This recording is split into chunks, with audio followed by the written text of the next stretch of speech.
Welcome to the Trading Lounge. It's Saturday, February 14th. Happy Valentine's Day. I thought I would jump in here before I head out for dinner and recap on a couple of the trades, a couple of the bad trades I made in the last couple of weeks. We'll just kind of go over the account a little bit, focus on a couple things that so we have an idea of what we're going to be doing and shouldn't be doing next week. Just a general kind of recap of a few things related to the account. It's been a couple of slow weeks.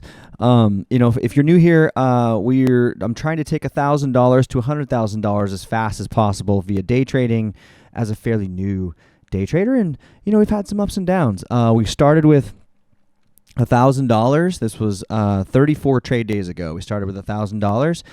And if you can see the chart, I can't really write on the chart, but you can see it kind of takes a nice little, I'm drawing the wrong way because of the camera, but it takes a nice little run up, has a little dip, takes a nice little run up, and we had about $2,000 in there. We had doubled our money in about a month. I think it was like 20 trading days or something. We were looking really, really good. And so my wife and I decided we got a little bit of money that came in from some different things, and so we put $1,200 through different things into the account, and then that's where you see that big spike. And then you see we got a little bit of movement there, not too bad. And then we've had a rough couple of weeks.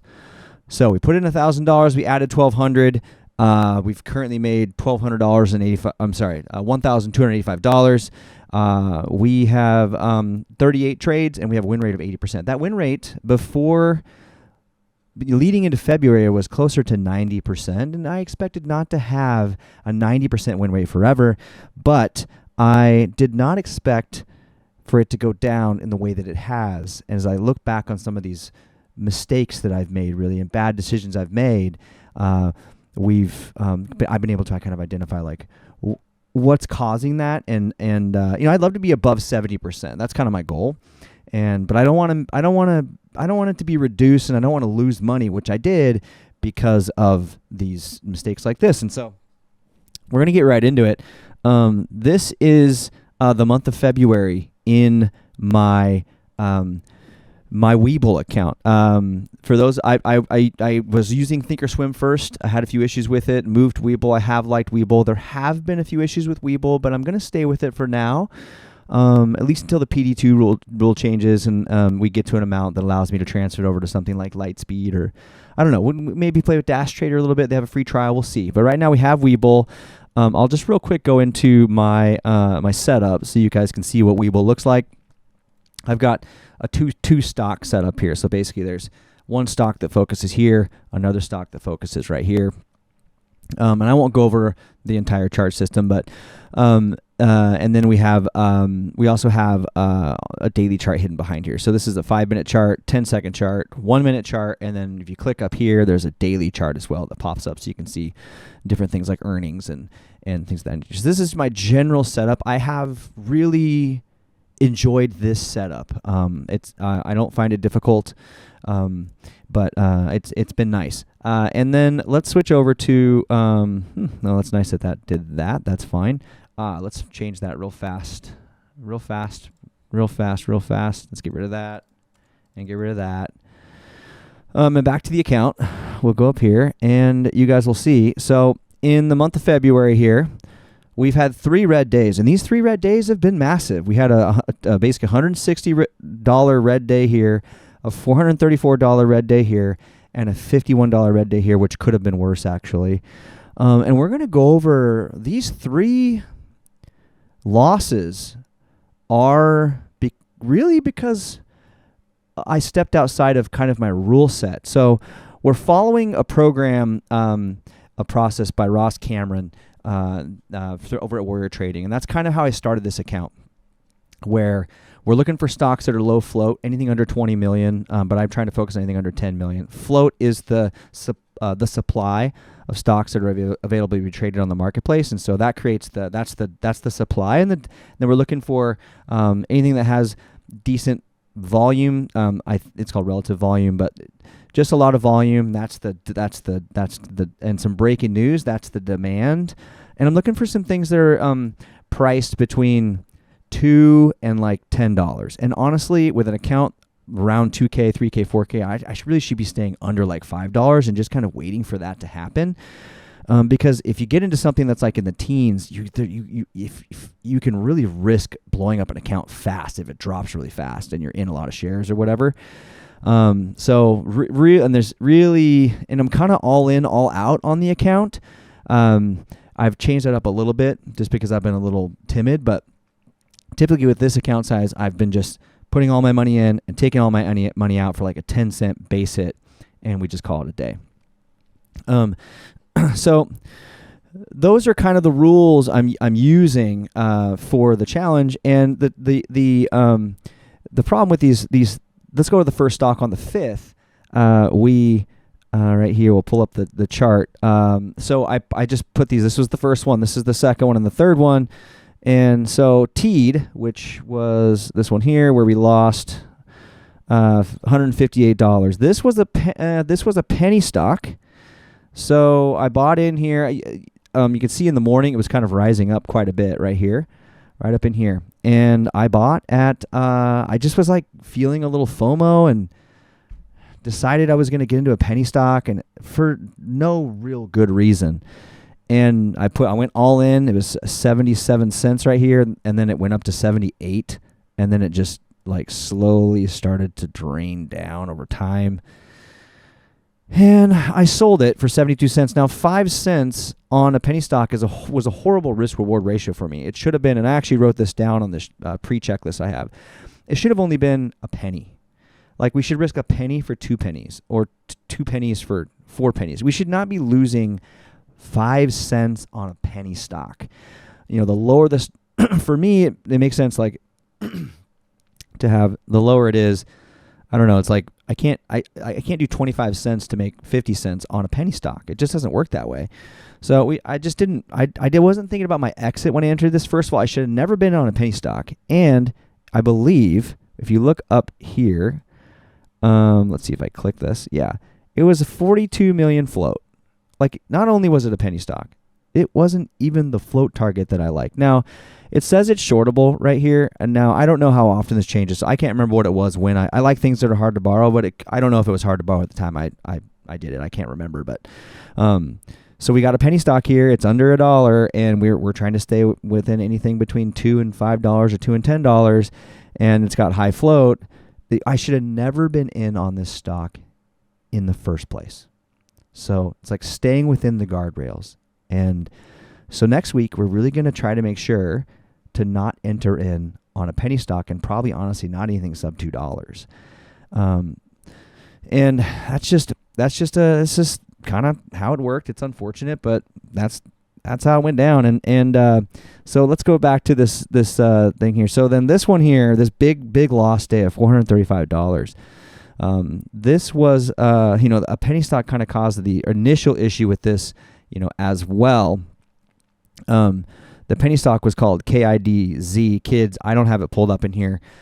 It was running up like crazy all morning long, and finally I decided I'm going to get in there, and I got in there, and I lost like, I don't know, it wasn't much. I think it was like $40. I forget what it was. And I didn't reset my macro or my shortcuts. So in here, after I was done with that trade, I did not go in here and reset these right here. Right here. I didn't reset this number, this dollar amount, which reflects the amount in my account. So when I went to go, as I went on throughout the day, this stock PRFX shot up like crazy. So right here, it's at $2 and like, I don't know, $2.90. It shoots up to like $5, then shoots up to $7.90. I'm witnessing this live, right? And I'm ready to pull the trigger. It's moving up. This is in a minute. It moves up. I try to buy. And I get an alert that says, hey, you don't have enough buying power. I was like, yeah, because I lost some money on the penny stock that I should have never been in the first place. Technically speaking, this stock is it's low float. It's shortable. I don't remember if it was shortable at the time I did it. It had breaking news. It ran up like crazy. And it's a perfect stock to kind of get into. It's at the time pretty good price point, right? If I can get in before $5 or $6, this is kind of the stock that I'm looking for. It's risky, right? It's very, very risky, which we lost $400 on it. Obviously risky. But the thing that the lesson learned from this one is not that I chose the wrong stock. I liked my entry point here.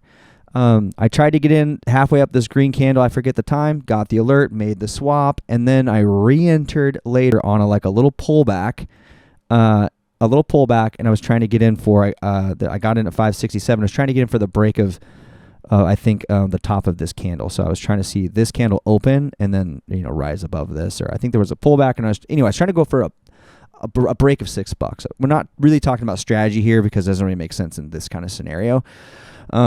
But I liked my entry points, and right as I went in, the stock dove a little bit, and I stopped out, and I got out right away, and as fast as I could, but that day we learned a valuable lesson about max stop losses. Like, both of these losses are I started writing down now like what my max loss is of the day, and I'll literally change this every day. These are written down. This is going to get thrown away, and Tuesday morning I will rewrite this. And so every morning now, because of all these things I've learned, and I'll share this sheet with you guys, but I have this sheet that I use that is like a pre-trading checklist, and it just goes over all the things that I need to remember for the day. And one of those things is to make sure to write this down. So, and I just throw this out and I write a new one down every single day for my max loss. And now on that stock, unfortunately, the stock price went down so hard. I had a hard time. I got out, but I just had a hard time getting out at that number. But I really liked my entries there. And I don't think the lesson here is I don't think this is I think I would trade this stock again. I really do. If I see it again like this, I would just know that if I don't get in when I want, I just need to make sure to take a step back, not feel FOMO, take the hands off the keyboard, and just really think about the next re-entry point. And I didn't do that. And so we lost money. The other stock here, Rhyme. So Rhyme is let's see what happened with Rhyme. Rhyme was pretty decent price point, low float. It didn't have any breaking news, but with Rhyme, what I was trying to do, this is another great lesson. I accidentally, I talk about this in yesterday's video, but how I kind of started trading was it's been quite an adventure, but specifically day trading, what I was doing was right at 4:00 in the morning, West Coast time, volume starts to kind of creep in, and I would put up a few stocks and I would watch them. And if one of them started to rip up in the first minute, so from 4:00 to 4:01, if the volume started to really run up, I would get in it and I'd snipe 5 cents or 10 cents and get out and be done for the day. That's how I initially started kind of really making money. And it's just a strategy I've loved. And sometimes you get a little breaking news. I'm not really that often there, but usually it's just a few stocks that are kind of on the top 5 list of the top gainers or whatever, and you're just watching them right when the market opens, and it cruises for a minute, and more often than not, it goes up for 1 minute and just dives right back down. Very rarely does it go up for a minute and just kind of keep going. So I'm only in until I hit my profit target or that 1 minute candle is up. I'm usually not really wrong, but what ended up happening here was this stock was it was running up. So you can see this is 4:00 in the morning right here, and this candle just popped up right here. It went from what was this candle? It went from a low of 129 to 142. Easy 10-cent profit right there, just like that. Right? But I wasn't watching this stock. I was watching a few others. This one hit my scanner, and when it hit my scanner, I was late. I didn't enter. So I was like, well, I'll use my normal strategy, which is a little micro pullback. And so this candle opened, right? And then it rose up. It started to go up above this candle. Didn't really pull back. And I bought. And as soon as I bought, it just went down. I got out. I was in the trade for 4 seconds, and we lost money. But I was on the wrong account. I was meaning to do that on my Roth account. I did not mean to do this on my challenge account. I would have never traded this on the challenge account because it doesn't really fit any of the criteria. And so the lesson there is to make sure, and I added it to my checklist, is to make sure I'm on the right account at the beginning of the day. It was even to a point where I was like, well, maybe I just make sure to put my Roth on back into Thinkorswim, and just so I have to physically switch platforms to get into my Roth. But it has been very nice sometimes to make a trade on a stock, really switch to that, make a trade on the same stock. So I don't really know if I'm going to do that, but there's a couple lessons there, right? So you've got this penny stock here that we just should have never been in. It's a penny stock plus there's nothing against penny stocks. I want to be very clear about that. We got guys in the Discord I'm in, daytradingstrategies.net is the Discord. It's not mine. It's been a wonderful community, and they do great at penny stocks. I am just poor, and this doesn't work for me because when I go all in on something, I'm all in. I'm all in on day trading right now, and penny stocks is a part of that. There will be a day where I will be really proficient at penny stocks. Right now is not the time. I'll learn it. I'll study it. I'll get good at it. I'll do everything I can to get great at penny stocks. But right now is not the time because I just haven't wrapped my head around it and I haven't done any research on it. So staying away from penny stocks next week.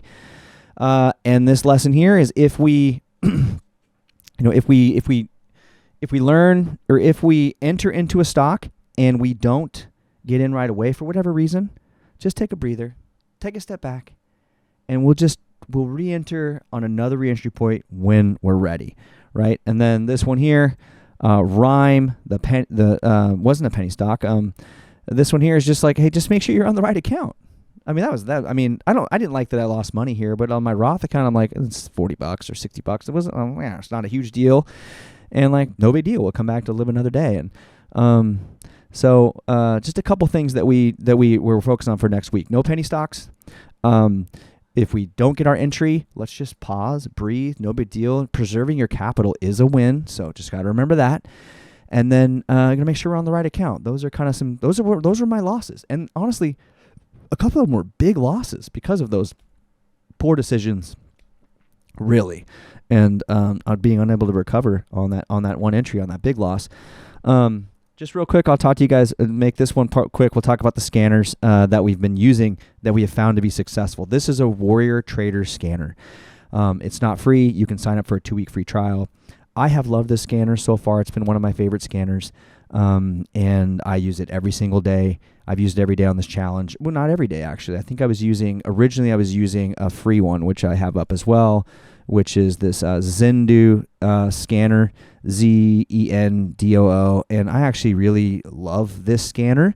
It does have low float, and it has halt levels and momentum, and if you're watching, you can kind of see stuff kind of pop in here before things start to really go off.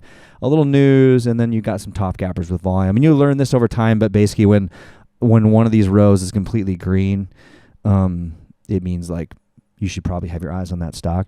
What I don't like about Zendoo is that it's not purely low float focused in some areas. So like after the bell rings, it kind of changes and it loses its low float. But pre-market, I actually really love this scanner. And it's free. It's on, and there's no real delay, a little bit, but not much. And then the other one is Momo Screener, which I've shared with you guys before. The only one thing I focus on here really is this momentum stocks high only.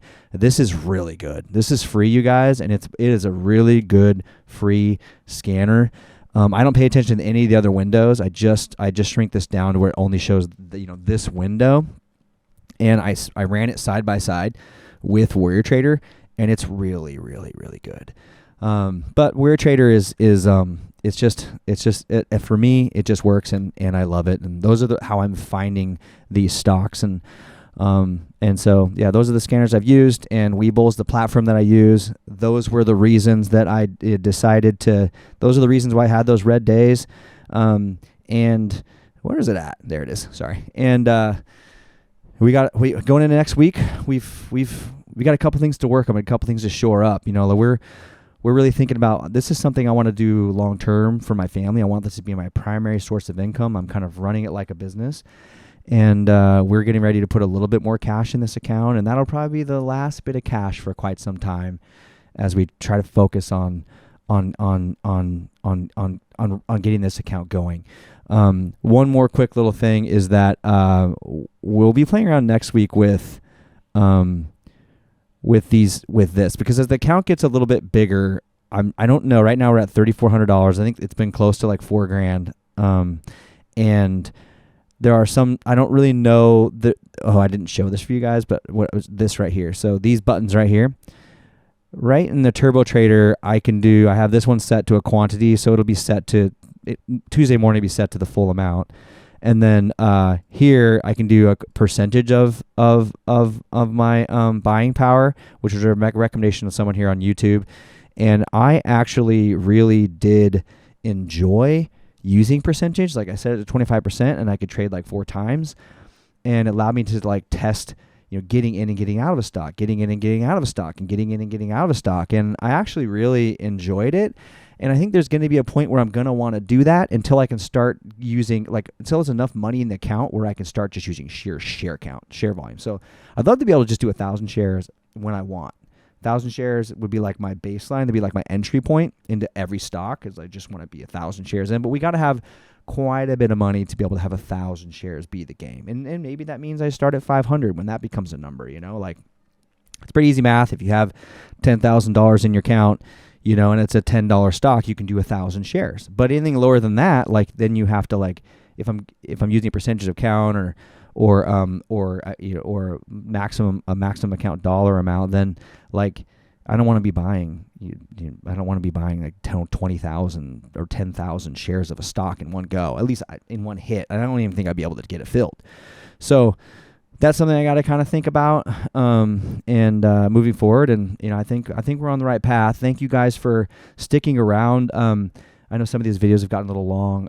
In the beginning, they were pretty short and just about the strategy and the stock. But I thought this might help. It definitely helps process things in my brain. It was nice to go back and take a look at why those were lost days. Those were big lost days, and let's see if we can prevent some of those things from happening next week. And you guys can hold me to it next Friday. If you've seen me entering on a penny stock, you can be like, yo, no penny stocks. Or if I re-entered, didn't get in, tried to re-enter later, and it was a bad entry, you tried to enter, you couldn't get in, you tried to re-enter, you're not following your rules. You know what I mean? Oh, you're on the wrong account. Get on the right account. I need you guys. Anyway, I hope you guys have a wonderful, wonderful Valentine's Day. If you don't have a Valentine, just know that you are loved. Cheers.